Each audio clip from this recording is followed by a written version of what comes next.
Bonjour, bienvenue à Vie et Miséricorde, c'est Ursule. On est le 23 août 2026. Alors, je viens parler d'un temps, n'est-ce pas, de retourner à Dieu, un temps de repentance. Alors, notre texte se trouve dans Joël 2. Il est dit au verset 12, « Maintenant encore, dit l'Éternel, revenez à moi de tout votre cœur, avec des jeûnes, avec des pleurs et des lamentations. Déchirez vos cœurs et non vos vêtements, et revenez à l'Éternel, votre Dieu, car il est compatissant et miséricordieux, lent à la colère et riche en bonté. Il se répand des mots qu'il envoie. Qui sait s'il ne reviendra pas et ne se repentira pas, et s'il ne laissera pas après lui la bénédiction. Amen.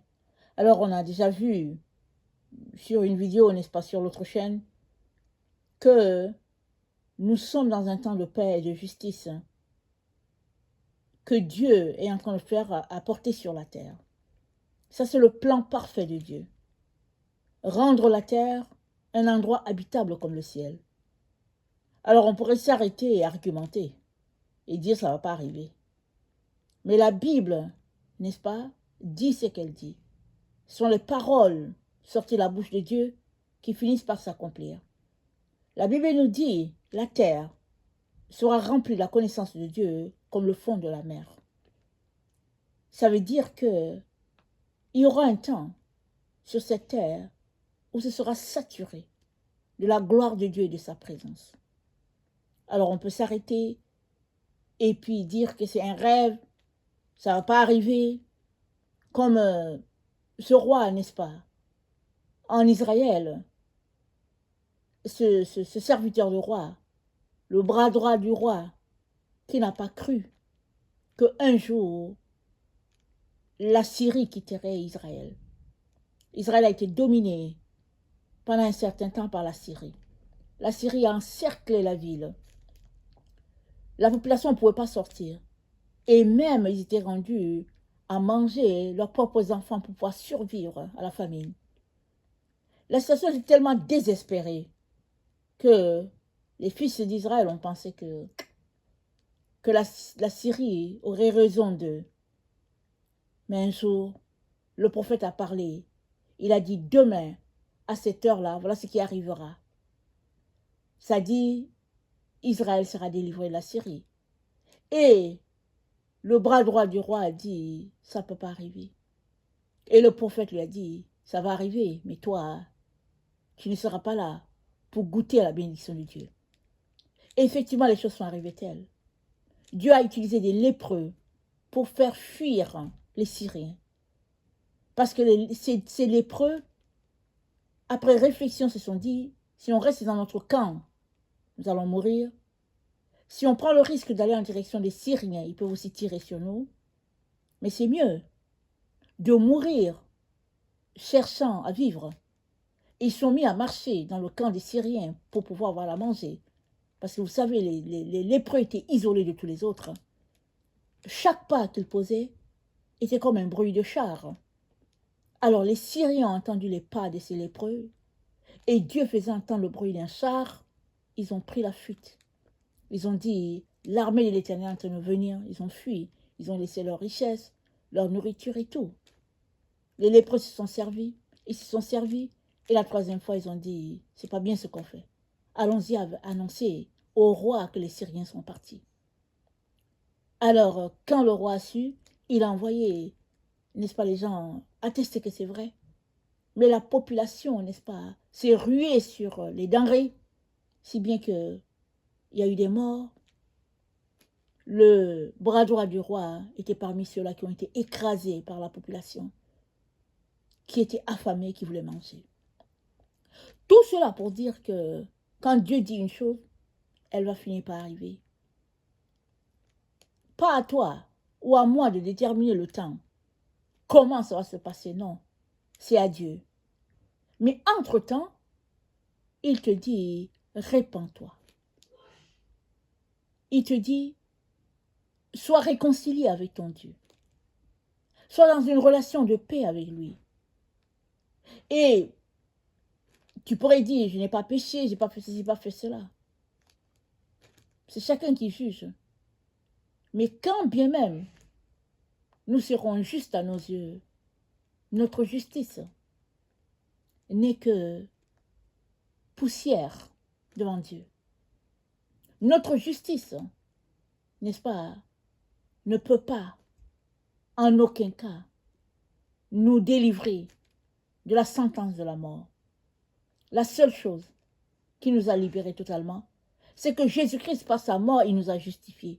Si tu lui donnes ta vie, alors tu es justifié. Mais maintenant, marchant avec lui, peut-être depuis des années, il peut arriver que tu as fait une erreur. Il peut arriver que tu l'aies offensé. La moindre des choses, c'est d'ouvrir la bouche pour demander pardon. Il y en a qui ont donné leur vie à Jésus, ça fait quelque temps. C'est une bonne chose. Mais qui pensent qu'ils n'ont plus besoin de demander pardon. Ils ont demandé pardon une fois, Jésus-Christ les a sauvés et ça suffit. Mais le pardon, c'est quelque chose qu'on fait à tous les jours. La demande de pardon. Parce que c'est une façon d'approcher Dieu. Parce que jamais notre sainteté à nos yeux ne peut égaler la pureté de Dieu. Voilà pourquoi c'est important de venir devant Dieu dans l'humilité, lui demander pardon. Quand bien même ta mémoire ne te rappelle pas un péché que tu as fait, il se pourrait quand même que tu aies péché, juste par ta façon d'être. Alors, les temps dans lesquels nous sommes sont des temps assez intenses sur la terre, où beaucoup de choses se passent. Et Dieu nous dit, sa colère n'est pas pour ses enfants, c'est pour ses ennemis. Voilà pourquoi il est important que tu puisses t'approcher de lui, bâtir ta relation, lui demander de t'aider, et il est le seul qui peut t'assurer la protection dans les moments où nous nous trouvons. Alors, dans Apocalypse 7, au verset 1, nous sommes informés qu'il y avait 4 anges là, qui étaient sur le point de détruire la terre. Et il y a un 5e qui monte du côté du soleil et qui dit, ne faites pas du mal à la terre, ni à l'herbe, ni à rien, jusqu'à ce que nous ayons marqué le front des serviteurs de Dieu. Ça veut dire quoi? Ça veut dire que ceux-là qui marchent devant Dieu dans l'humilité, demandant pardon, n'est-ce pas, seront épargnés. Et c'est ça que Dieu veut. Dieu dit, il ne dédaigne pas les cœurs brisés et contrits. Il ne dédaigne pas. Alors, viens dans ton attitude d'enfant devant ton Père pour lui dire, Père, pardonne-moi. Et quand bien même ta conscience ne te rappelle pas que tu as fait quelque chose, demande-lui pardon. Demande-lui de te montrer tes erreurs. Tu seras étonné de ce qu'il va te présenter. Pas pour t'écraser, pas pour t'anéantir, mais pour t'aider à marcher sur le droit. Parce que c'est la seule manière, n'est-ce pas, d'être connecté à Dieu. C'est-à-dire d'être recouvert de sa justice à lui, d'être recouvert de son vêtement à lui. Et le vêtement que tu portes, n'est-ce pas, c'est Jésus-Christ ton vêtement, si tu lui as donné ta vie. Ce vêtement est suffisant pour te protéger. Alléluia. Alors, il a été ordonné à ses anges de ne pas faire de mal à la terre, jusqu'à ce que les serviteurs de Dieu aient été marqués du sceau de Dieu, jusqu'à ce que les enfants de Dieu soient marqués. Mais on ne sait pas. Ce temps de grâce à ce temps jusqu'à quand? On ne sait pas. Parce qu'après ce temps de grâce, il sera encore donné aux mêmes anges de libérer, parce que c'est dit dans maintenant Apocalypse 9, le verset 13 à 7, de libérer les 4 anges. Il avait été dit, non, ne faites pas du mal. Allez, retenez votre épée dans son fourreau. Maintenant, il leur est dit, allez au travail. Et c'est dit qu'ils se sont mis au travail et ils ont assuré, n'est-ce pas, la destruction sur la terre et pas à peu près. Et puis, plus tard, quand on lit Apocalypse 9, c'est dit, malgré cela, les hommes ne se sont pas repentis, ils ont continué à adorer, n'est-ce pas, leurs démons, leurs idoles, ils ont continué à mépriser Dieu, à marcher dans les voies contraires. Voilà la raison pour laquelle Dieu nous dit, venez devant lui, repentez-vous. Parce que le cœur est rempli de déceptions, on ne le connaît pas. Tu peux penser que non, tout est clean avec toi, alors que dans le fond, il y a un péché à quelque part qui vient te bloquer de ta relation avec Dieu. Alors, le fait de se repentir, c'est juste une demande, n'est-ce pas, pour que Dieu puisse nous envoyer la grâce afin qu'on puisse découvrir là où se trouvent nos erreurs, nos péchés. Amen. Et c'est dit, qui sait, nous sommes dans Joël 2, qui sait si Dieu ne reviendra pas et ne se repentira pas de ce qu'il a décidé de faire sur la terre. Et cette prophétie, elle s'est accomplie dans le cadre de Adam, de Abraham et de Lot. Abraham était ailleurs, n'est-ce pas? Lot était à Sodome et Gomorrhe. Abraham savait que Dieu partait détruire la ville. Lot ne le savait pas. Et Abraham a intercédé pour que Lot ne soit pas détruit. Les anges ont réussi à faire sortir Lot de la ville. Avec sa femme, ses 2 enfants, ses 2 filles. Les anges ont réussi à l'extirper. Parce que Dieu était sur le point de frapper Sodome et Gomorrhe dans tous leurs agissements. Comment ça va se passer? N'est-ce pas? D'un état à l'autre, on ne sait pas. Quand ça va se passer, on ne sait pas. Mais Dieu, c'est le Dieu de la justice. Il peut décider de juger une région et ne pas juger l'autre. Il peut décider de juger tel endroit et puis ne pas juger l'autre. Parce qu'au temps où Dieu avait jugé l'Égypte, ce n'était pas dans le même temps qu'il avait jugé les autres nations. Quand l'Égypte a été jugée et frappé les 10 plaies, c'est pas ça qui s'est passé ailleurs.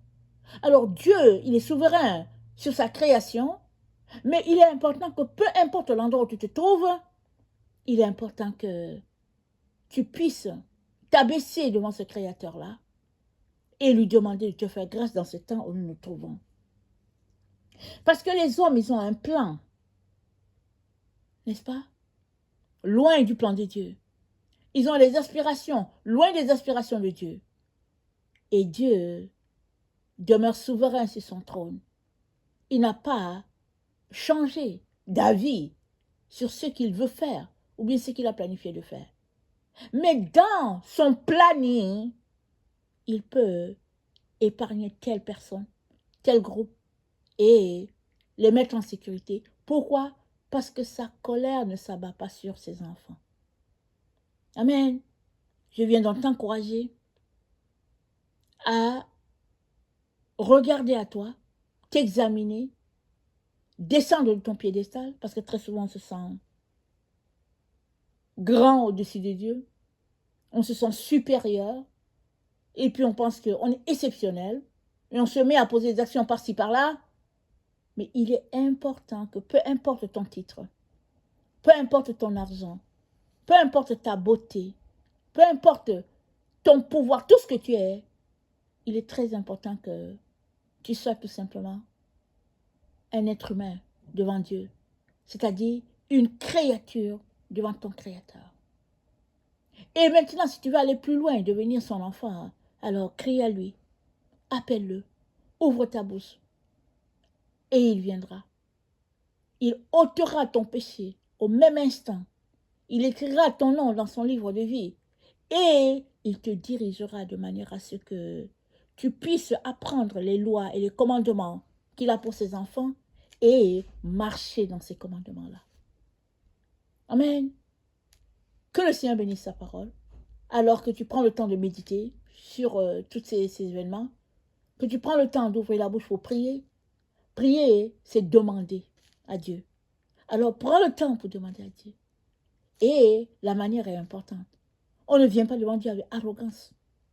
Parce que Dieu résiste aux orgueilleux, mais il fait grâce aux humbles. On vient devant Dieu dans la petitesse. Alors que le Seigneur entende tes soupirs, qu'il entende tes prières et qu'il vienne, n'est-ce pas, exaucer. Amen. Que le Seigneur soit élevé. Amen et alléluia. Amen.